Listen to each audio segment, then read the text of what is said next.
ಭಾವಿ ಪತಿಯ ಸಮಾಧಿ ಪಕ್ಕದಲ್ಲೇ ಯುವತಿಯ ಅಂತ್ಯಕ್ರಿಯೆ, ಸಾವಿನಲ್ಲೂ ಒಂದಾದ ಪ್ರೇಮಿಗಳು, ಅಂತಿಮ ಆಸೆ ಈಡೇರಿಸಿದ ಕುಟುಂಬ.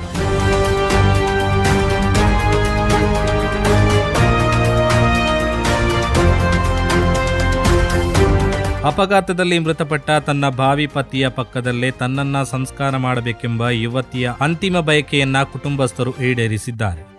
ತಮಿಳುನಾಡಿನ ತಿರುನಲ್ವೇಲಿ ಮೃತ ಯುವಕ ಮಣಿಯ ಸಮಾಧಿಯ ಪಕ್ಕದಲ್ಲೇ ಪ್ರತಿಶ್ರುತ ವಧು ಪ್ರಫುಲ್ಲಾ ಅವರ ಅಂತ್ಯ ಸಂಸ್ಕಾರವನ್ನ ನೆರವೇರಿಸುವ ಮೂಲಕ ಪ್ರೇಮಿಗಳು ಸಾವಿನಲ್ಲೂ ಒಂದಾಗಿದ್ದಾರೆ.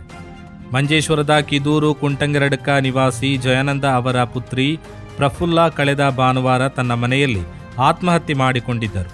ಬ್ಯಾಂಕ್ ಉದ್ಯೋಗಿಯಾಗಿದ್ದ ತಮಿಳುನಾಡು ಮೂಲದ ಮಣಿ ಮತ್ತು ಪ್ರಫುಲ್ಲಾ ಅವರ ವಿವಾಹ ನಿಶ್ಚಯ 4 ತಿಂಗಳ ಹಿಂದೆಯಷ್ಟೇ ನಡೆದಿತ್ತು. ಆದರೆ 10 ದಿನಗಳ ಹಿಂದೆ ಸಂಭವಿಸಿದ ಬೈಕ್ ಅಪಘಾತದಲ್ಲಿ ಮಣಿ ಮೃತಪಟ್ಟಿದ್ದರು.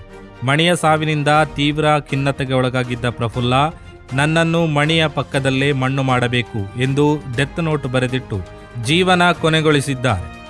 ಮಗಳ ಅಂತಿಮ ಆಸೆಯನ್ನ ಗೌರವಿಸಿದ ತಂದೆ ಜಯಾನಂದ ಮತ್ತು ಕುಟುಂಬಸ್ಥರು ಮಣಿಯ ಮನೆಯವರನ್ನ ಸಂಪರ್ಕಿಸಿ ಒಪ್ಪಿಗೆ ಪಡೆದರು. ಸೋಮವಾರ ಕಾಸರಗೋಡು ಜನರಲ್ ಆಸ್ಪತ್ರೆಯಲ್ಲಿ ಮರಣೋತ್ತರ ಪರೀಕ್ಷೆ ಮುಗಿದ ನಂತರ ಮೃತದೇಹವನ್ನು ಆಂಬ್ಯುಲೆನ್ಸ್ ಮೂಲಕ ತಮಿಳುನಾಡಿನ ವಳ್ಳಿಯೂರು ಗ್ರಾಮಕ್ಕೆ ಕೊಂಡೊಯ್ಯಲಾಯಿತು. ಅಲ್ಲಿ ಸೋಮವಾರ ಸಂಜೆ ಧಾರ್ಮಿಕ ವಿಧಿವಿಧಾನಗಳೊಂದಿಗೆ ಮಣಿಯ ಸಮಾಧಿಯ ಪಕ್ಕದಲ್ಲೇ ಪ್ರಫುಲ್ಲಾ ಅವರ ಅಂತ್ಯಕ್ರಿಯೆ ನಡೆಸಲಾಯಿತು.